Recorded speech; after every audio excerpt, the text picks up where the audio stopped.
El conflicto de la cultura moderna, por George Simmel. 10.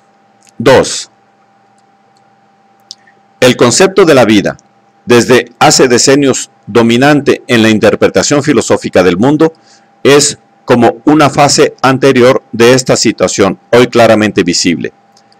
Para señalar a este fenómeno su lugar exacto dentro del espacio total de la historia del espíritu, tengo que ser un poco extenso. En toda gran época de cultura, distintamente caracterizada, se puede percibir un concepto central del cual provienen los movimientos espirituales y en el cual, al mismo tiempo, estos parecen terminar, sea que la época misma tenga de él una conciencia abstracta o que él sea solo el foco ideal para tales movimientos, foco que solo el observador futuro reconoce en el sentido y el significado que tiene para estos. Todo concepto central semejante encuentra, naturalmente, numerosas modificaciones, envolturas y adversidades, pero con todo esto queda siendo el rey oculto de la época del espíritu.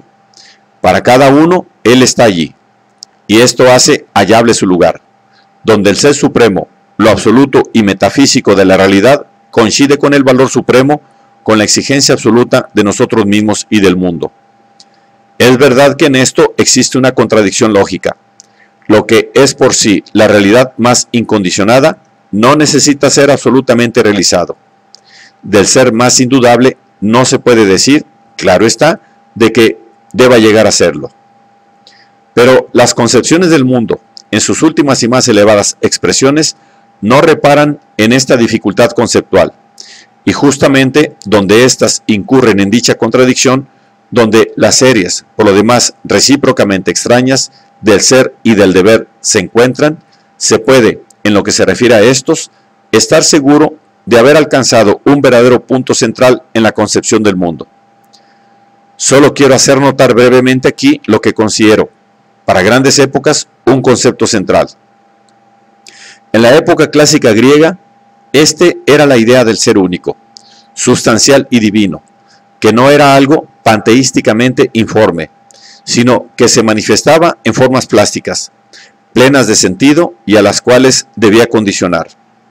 En su lugar puso la Edad Media cristiana el concepto de Dios, al mismo tiempo fuente y fin de toda realidad, dueño absoluto de nuestra existencia y que, no obstante, exige de esta, ante todo, libre obediencia y abnegación. Este lugar supremo lo ocupó, desde el Renacimiento, poco a poco, el concepto de la naturaleza. Apareció como lo incondicionado, lo único existente y verdadero, pero al mismo tiempo como el ideal, como algo que tiene solamente que representarse y lograrse, primeramente en el arte, para el cual, desde luego, la unidad de la última sustancia de la realidad y del supremo valor representa la condición indispensable de la vida. Después del siglo XVII, ha centrado la concepción del mundo en el concepto de ley natural, como en el único realmente válido.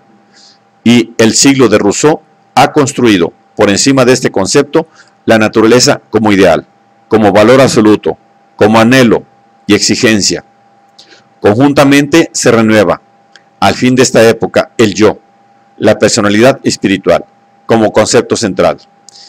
Mientras, por una parte, se presenta toda la existencia como representación creadora del yo consciente, por otra parte, la personalidad deviene la tarea, el logro del puro yo, o la individualidad asimismo aparece como la pretensión ética absoluta y hasta como la finalidad metafísica del mundo. El siglo XIX, en la variedad matizada de sus movimientos espirituales, no ha producido una idea directora tan amplia. Limitándose a lo humano, se podía pensar aquí en el concepto de la sociedad, que en el siglo XIX, primeramente, fue anunciado como nuestra verdadera realidad vital, mientras que el individuo era puro punto de cruce de las líneas sociales o enteramente una ficción como el átomo. Pero, por otro lado, se exige, ante todo, un diluirse en la sociedad, que la dedicación absoluta a ella sea el deber absoluto que encierre en sí el deber ético y cualquier otro. Solo al principio del siglo XX, capas más amplias de la Europa espiritual parecieron, por así decir, extender la mano hacia un nuevo motivo fundamental para la elaboración de una concepción del mundo. El concepto de la vida se empeña por alcanzar su posición central, en la que realidad y valores, metafísicos como psicológicos, éticos como artísticos, tienen su punto de partida y de coincidencia. Más adelante investigaremos qué aspectos aislados de la cultura más reciente, portadores de la tendencia general ya descrita, encuentran en la multiforme metafísica de la vida el campo para su crecimiento, la justificación para sus direcciones, conflictos y tragedias. Pero, por lo pronto, debemos decir que el naciente significado universal del concepto de la vida, anticipándose, ya se ha confirmado notablemente en el hecho de que los dos grandes antagonistas del moderno sentido del valor, Schopenhauer y Nietzsche, coincidieron precisamente en él. Schopenhauer es el primer filósofo moderno que dentro de la más profunda y decisiva labor no pregunta por cualesquiera contenidos de la vida, por ideas o modos de existencia del ser, sino exclusivamente ¿qué es la vida? ¿Cuál es su significado puramente como vida? Aunque no emplea esta expresión y hable solo de la voluntad para la vida o de la voluntad en general, no debemos engañarnos acerca de esta suposición fundamental. Más allá de todo su alcance especulativo sobre la vida, es justamente voluntad su contestación a la pregunta por el significado de la vida como tal.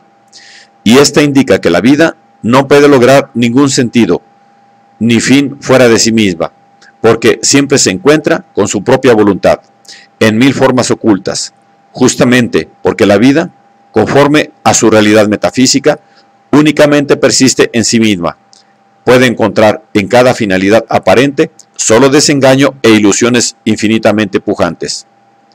Pero Nietzsche, partiendo igualmente de la vida, como de la única determinación de sí misma, como de la única sustancia de todos sus contenidos, encontró el fin de la vida, fin que a pesar de serle negado desde afuera, le da sentido, en la vida misma, que, según su esencia, es por sí misma graduación, incremento, desarrollo hacia la plenitud y el poder, hacia la fuerza y la belleza, no en una finalidad determinable, sino en el desarrollo de sí misma, que llega a ser más vida porque obtiene un valor que aumenta hasta el infinito. Cualesquiera que sean las profundas y esenciales disparidades que, burlando toda mediación o decisión intelectual, oponen en Schopenhauer y Nietzsche la desesperación de la vida y el júbilo por la vida, el problema fundamental que les es común y les separa de todos los filósofos anteriores es este: ¿qué significa la vida? ¿Cuál es su valor puramente como vida? Ellos solo pueden preguntar por el conocimiento y la moral, por el yo y la razón, por la felicidad y el sufrimiento, por el arte y Dios después de haber solucionado aquel primer enigma. Y su solución decide todo esto. Solo el hecho primitivo de la vida da a todo sentido y medida. Solo el hecho primitivo de la vida da a todo sentido y medida, valor positivo o negativo. El concepto de la vida es el punto de intersección de ambas líneas de pensamientos que, corriendo en direcciones opuestas, dieron el marco a las decisiones fundamentales de la vida moderna.